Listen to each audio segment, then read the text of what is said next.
दुनिया की सबसे लंबी दीवार 21,196 किलोमीटर लंबी, पश्चिम में बर्फीले रेगिस्तान से लेकर पूर्व में पीले सागर तक फैली हुई एक ऐसा इंजीनियरिंग चमत्कार जिसे बनाने में सदियां लग गई।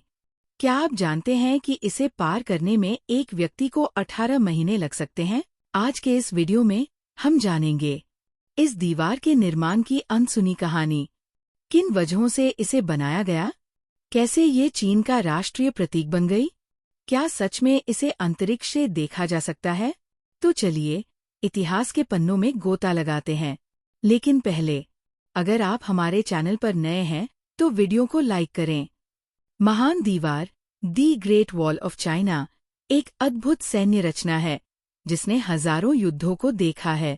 ये कभी अंतर्राष्ट्रीय व्यापार और सांस्कृतिक आदान प्रदान का केंद्र रही थी, लेकिन आज ये आधुनिक चीन का राष्ट्रीय प्रतीक बन चुकी है।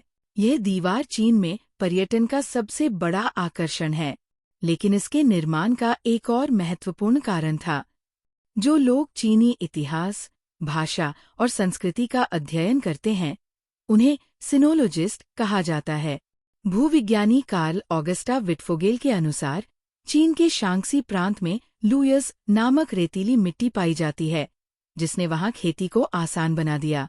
इसी कारण लोग येलो रिवर वैली के आसपास बसने लगे।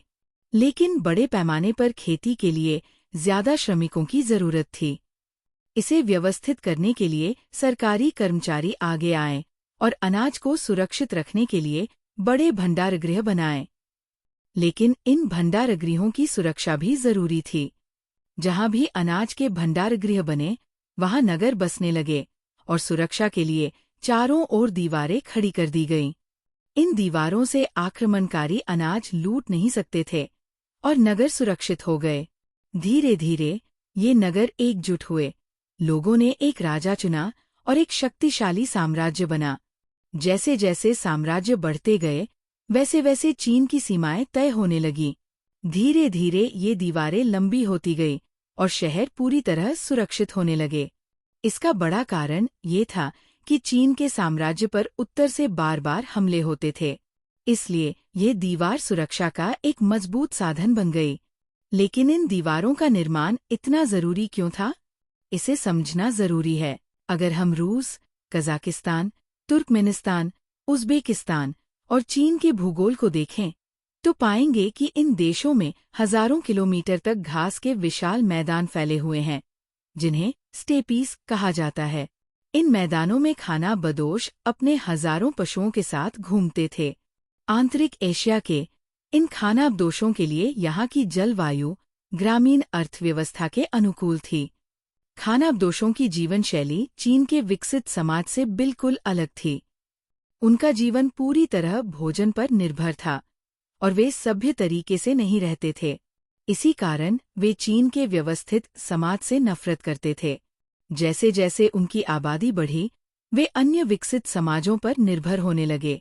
जब चीनी राज्यों ने उनके साथ व्यापार करने से मना किया, तो उन्होंने हमला करना शुरू कर दिया। उत्तर में मंगोलिया, उत्तर पूर्व में मंचूरिया और उत्तर पश्चिम में शिनजियांग के खानाबदोशों ने बार बार चीन पर आक्रमण किए। लेकिन चीन के लिए सबसे बड़ी समस्या मंगोलिया थी, जहां चीन विरोधी जातियां जैसे जियो नंगू, जियान, बेई, खितान और मंगोल रहती थी। मंगोलिया का लगभग 2/3 हिस्सा गोबी रेगिस्तान से ढका हुआ है, जिससे ये उत्तर और दक्षिण के चरागाहों में बंट गया।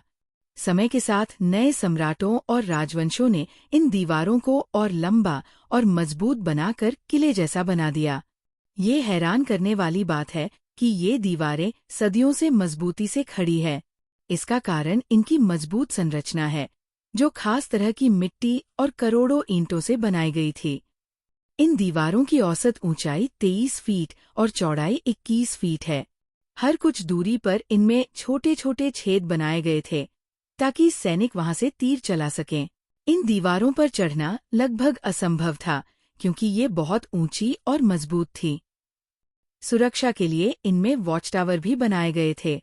ऐसा माना जाता है कि ग्रेट वॉल ऑफ चाइना में करीब 25,000 वॉच टावर थे, जहां से सैनिक निगरानी रखते थे। मंगोलिया को खानाबदोशों की भूमि कहा जाता है। इसके विपरीत चीन की जमीन उपजाऊ थी, जहां लोग खेती करते और अच्छी फसलें उगाते थे।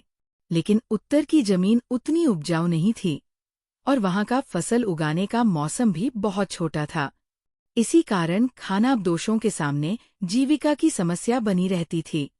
खानाबदोश घुड़सवार उत्तर से चीन की ओर बढ़ते थे और वे चीजें लूट कर ले जाते थे, जो मंगोलिया में उपलब्ध नहीं थीं। ये मंगोल बेहद निडर थे और बार बार चीन की सीमाओं पर हमला करते थे। इन मंगोल आक्रमणकारियों से न केवल चीन को खतरा था, बल्कि व्यापार मार्ग सिल्क रोड भी प्रभावित हो रही थी। इसी कारण ग्रेट वॉल ऑफ चाइना का निर्माण किया गया, ताकि देश की रक्षा की जा सके। हालांकि ये दीवार मंगोल आक्रमणों को पूरी तरह नहीं रोक पाई। मिंग वंश के समय सम्राट जियाजिंग ने इसे और मजबूत बनाने का आदेश दिया, जिससे ये पहले से भी अधिक मजबूत और विशाल हो गई। प्राचीन काल में इतनी उन्नत इंजीनियरिंग कैसे संभव थी? संरक्षण विशेषज्ञ कॉलिन रिचर्ड्स के अनुसार ग्रेट वॉल में इस्तेमाल की गई ईंटें सामान्य ईंटों से 4 गुना बड़ी थीं। उन्हें भट्टी में जलाकर और मजबूत बनाया गया था। इस विशाल परियोजना पर भारी धन खर्च हुआ और 10 लाख से ज्यादा लोगों को निर्माण कार्य में लगाया गया। गर्मियों में 43 डिग्री की भीषण गर्मी में ईंट भट्ठों में काम करना और सर्दियों में पहाड़ों तक ईंटें पहुंचाना बेहद कठिन था। हान वंश के समय दीवार की लंबाई 5,955 किलोमीटर तक बढ़ा दी गई, लेकिन इस दौरान मजदूरों से जबरन काम लिया गया और उन पर अत्यधिक अत्याचार किए गए।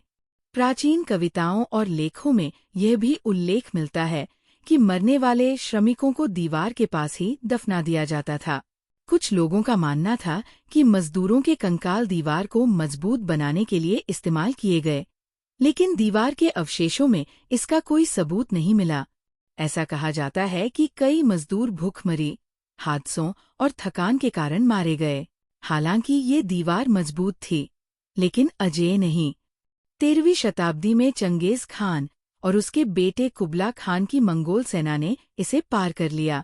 1368 में जब चीन में मिंग वंश का शासन हुआ, तो स्थानीय मजदूरों से ईंट और पत्थर इकट्ठा कर दीवार को और मजबूत किया गया।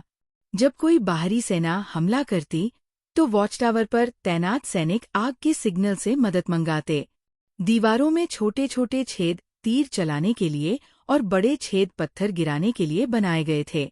फिर भी 1644 में मांचू कबीले के योद्धाओं ने मिंग वंश का तख्ता पलट कर दिया और चीन पर कब्जा कर लिया। उन्होंने मंगोलिया को भी अपने साम्राज्य में मिला लिया, जिससे यह दीवार बेकार हो गई। इसके बाद इसकी देखभाल बंद कर दी गई और लोग इसकी ईंटें अपने घर बनाने के लिए ले जाने लगे। हालांकि इसका इस्तेमाल द्वितीय विश्व युद्ध में जापानी सेना को रोकने के लिए किया गया।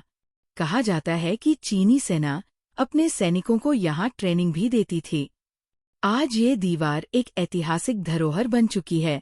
1987 में इसे यूनेस्को द्वारा वर्ल्ड हेरिटेज साइट घोषित किया गया।